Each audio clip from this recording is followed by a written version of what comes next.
간만입니다. 더시가입니다. 어제 장은 3대 지수 모두 하락으로 마무리. CPI가 굉장히 잘 나왔음에도 불구하고 CPI가 발표된 직후의 상승을 죄다 봤나. 현재는 국제 정세가 어지럽다. 트럼프와 베네수엘라 그리고 이란 사태가 점점 심각해짐에 따라서 증시의 돈이 강하게 들어오지 않고 들어와도 바로 빠지는 장세. 공포지수는 56, 아직은 탐욕의 구간을 유지하고 있고요. 푸덴콜옵션은 약간 내려간 0.70. 푸덴콜옵션 상황은 나름대로 양호합니다. 어제 코인이 상당히 올랐어요. 오늘은 코인 차트 먼저 보겠습니다. 일단 저 같은 경우는 여전히 코인이 시즌 종료라고 생각을 하고 있습니다. 제가 시즌 종료를 말씀드린 것은 한 요 부근이었어요. 요 부근. 시즌 종료가 될 수 있다 말씀드렸고, 결국에는 시즌 종료를 확언을 한 것은 비트코인이 200일선 파란색 선 이탈할 때 코인 시즌 종료 확실하다 말씀드렸고, 그때 최소한 어설프게 추매를 하지 않으셨던 분들은 돈을 지킨 거예요. 뭐 이렇게 내렸다가 뭐 이렇게 조금 올랐다고 지금 뭐 코인 시즌 다시 시작이다 뭐 이렇게 말하는 분이 계신데, 물론 그럴 수도 있어요. 시즌 시작일 수도 있죠. 그러나 제가 코인 시즌 종료를 말한 것은 이때 쳐내려서 시즌 종료 끝났다라고 말하는 것이 아닌 쳐내리기 전에 이때 말했어요. 이때. 그러니까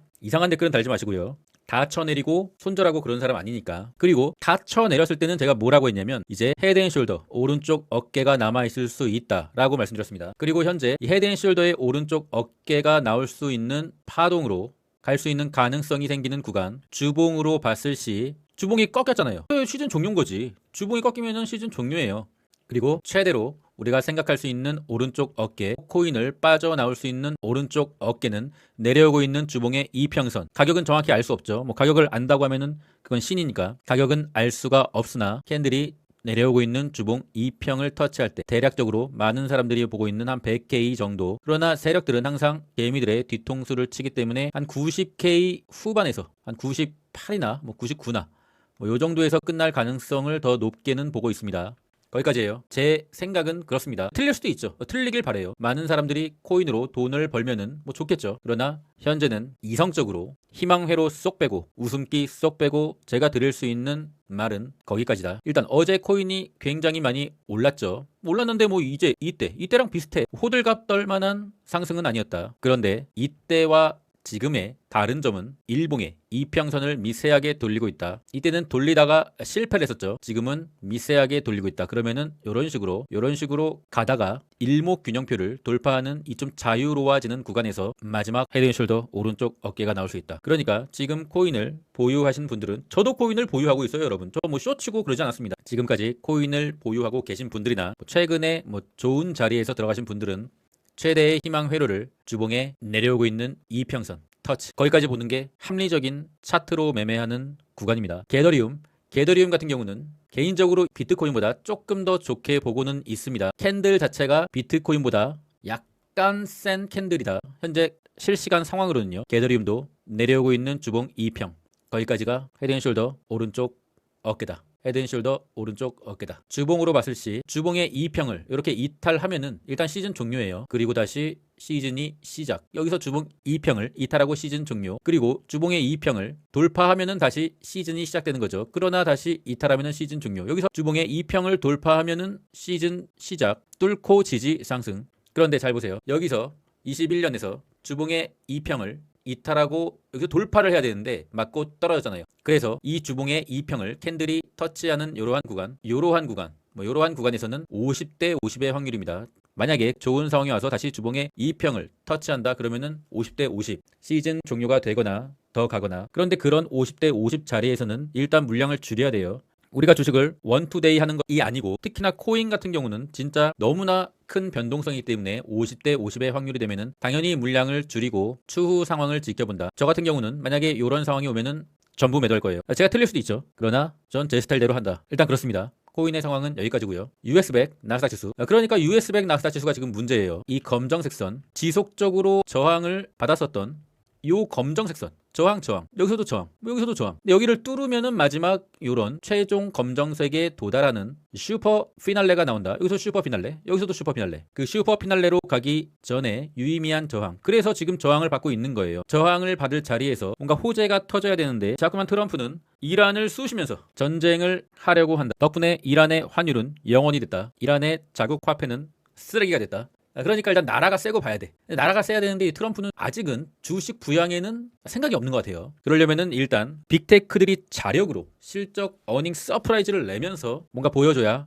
이 최종 지지선까지 갈 수 있을 텐데 현재는 약간 좀 좋지가 않다. 엔비디아가 참 문제인데 엔비디아가 올라야 붐이 형성되면서 오를 텐데 엔비디아가 어제도 윗꼬리를 보여주고 21선 일단 지켜주는 흐름이기 때문에 일단은 버티는데 못 지켜주면은 엔비디아고 나발이고 이탈하면은 대응해야 됩니다. 반도체는 어제 또 괜찮은 상승을 했으나 윗꼬리로 마감. 이 윗꼬리가 상당히 쉽지 않다. 일단 제가 임시적으로 그거는 채널 상단을 좀 돌파를 해줬습니다. 개인적으로 이 속슬 여전히 매도의 구간이라고 보고 있습니다. 볼린저밴드 상단도 어제 맞았네요. 속슬은 보유자의 영역으로 명확하게 들어갔으며 약간의 분할 매도가 필요하다. 테슬라는 기대감이 없다. 테슬라는 전혀 기대를 지금 안 하는 게 좋을 것 같아요. 최대 지금 희망 회로를 풀 가동시켰을 시 내려오고 있는 2평까지 일단 단기적인 목표가를 잡아보는 게 좋을 것 같습니다. 메타는 이때쯤이었어요. 채널을 이탈할 때 메타를 포트에서 빼버릴 거다.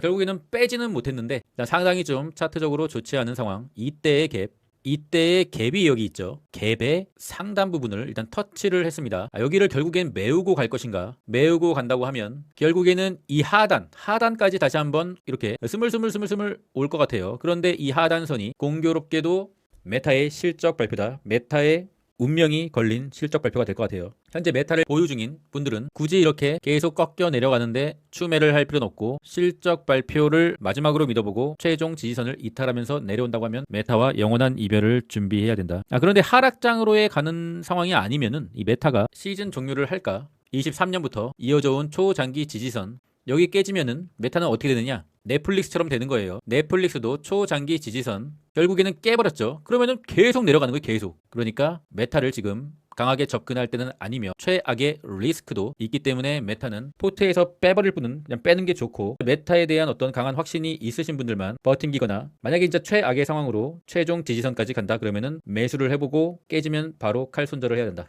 후드는 어제 코인 시장이 반등을 했는데도 불구하고 후드는 반등을 해주지 못했네요. 약간의 반등.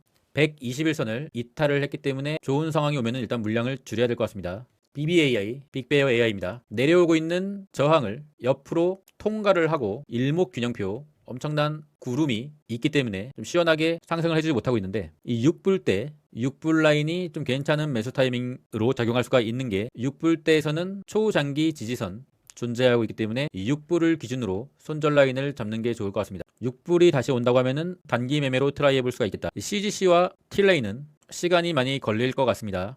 차트적으로는 틸레이가 조금 더 좋다. 201선을 밑에 깔고 앉아있기 때문에 CGC는 201선이 저항으로 작용하고 있는 것 같습니다.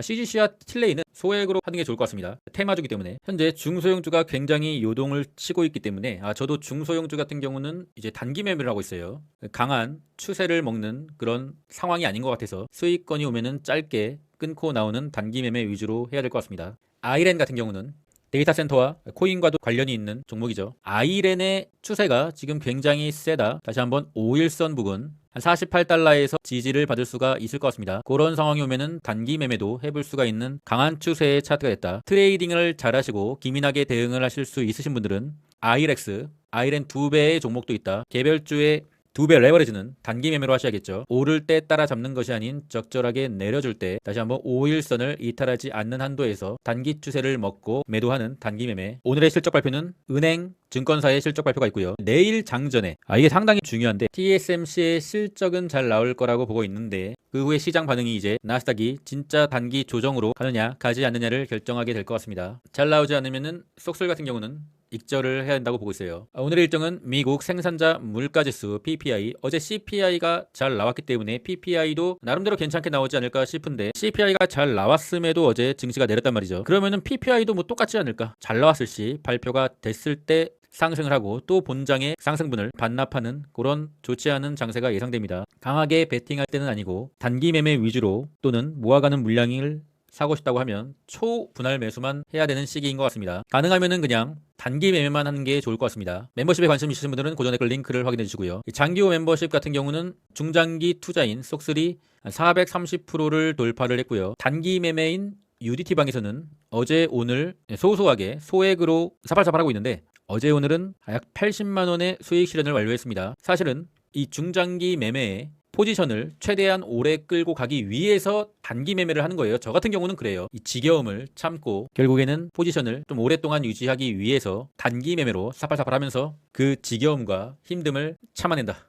인베스팅 세일 기간이 1월 25일까지입니다. 더보기나 고정 댓글에 있는 링크로 가입하시면 약 70%의 할인으로 인베스팅 프로 서비스를 가입하실 수 있으니 관심 있으신 분들은 참고해 주시고요. 오늘은 우리가 투자를 함에 있어서 유용하게 활용할 수 있는 investing.com에 대해서 알아보는 시간을 갖겠습니다. 우리가 투자하는 종목에 관하여 정보를 전문적으로 알아볼 수 있는 사이트가 바로 investing.com입니다. 저 같은 경우는 인베스팅 프로를 사용하고 있는데 프로의 탭으로 들어가면은 관심 종목을 추가할 수 있고 investing.com이 분석한 객관적인 공정 가치에 대해서 알아볼 수 있고 애널리스트의 목표치, 목표 레벨에 대해서 객관적으로 평가할 수 있습니다. 유튜버들은 성향에 따라 다르지만 investing.com은 기관의 뷰가 담긴 정보를 알 수가 있습니다. 많은 사람들이 투자하고 있는 엔비디아를 들어가 보면은 엔비디아의 정보를 알아볼 수가 있고 여기서 중요한 것은 엔비디아 프로 리서치입니다. 클릭해 보면은 PDF 파일로 엔비디아의 리포트를 볼 수가 있어요. 목표 주가도 일자별로 확인할 수가 있다. 그런데 영어이기 때문에 문서를 저장하신 후에 구글 번역기에 들어가서 문서를 다시 클릭하고 드래그해서 번역을 하면은 번역이 됩니다. 제가 번역을 한 것은 테슬라인데 한글로 테슬라의 레포트를 읽어볼 수가 있다. 요거를 읽어보는 것만으로도 유료 서비스로 가입을 한 값어치는 충분히 한다고 보고 있어요. 인사이트를 얻을 수 있고 그 회사에 대해서 단번에 알 수 있는 굉장히 좋은 리포트를 볼 수가 있는 것이죠. 자신이 관심 있어 하는 종목을 투자 전에 알고 싶은데 리서치하는 시간이 너무 오래 걸리잖아요. 그런데 간단하게 투자 리포트를 읽어봄으로써 투자 방향을 잡을 수가 있다. 이게 가장 좋은 것 같아요. 그리고 이제 프로 서비스의 다른 기능을 보면은 프로픽 AI가 분석해주는 종목 분석이죠. 다양한 전략으로 자신이 원하는 종목들을 추천받을 수가 있어요. 주식 보기를 들어가면은 추천을 받을 수가 있다. 시간이 없으신 분들께 큰 도움이 되겠죠. 그 밖에 데이터 검색기, 차트 분석, 스크리너 모두 종목을 빠르게 찾을 수 있는 기능이고요. 그리고 워렌 AI라는 항목을 통해서 자신이 원하는 질문을 할 수 있다. 질문을 한번 해보겠습니다. 엔비디아의 투자 시기는 언제쯤 하면 좋을까? 엔비디아의 투자 시기에 대해서 상세한 답변을 해주네요. 현재 인베스팅에서는 55%의 할인된 가격으로 인베스팅 프로 서비스 가입을 받고 있습니다. 월 10,000원대의 가격으로 할인 제공하고 있고요. 또한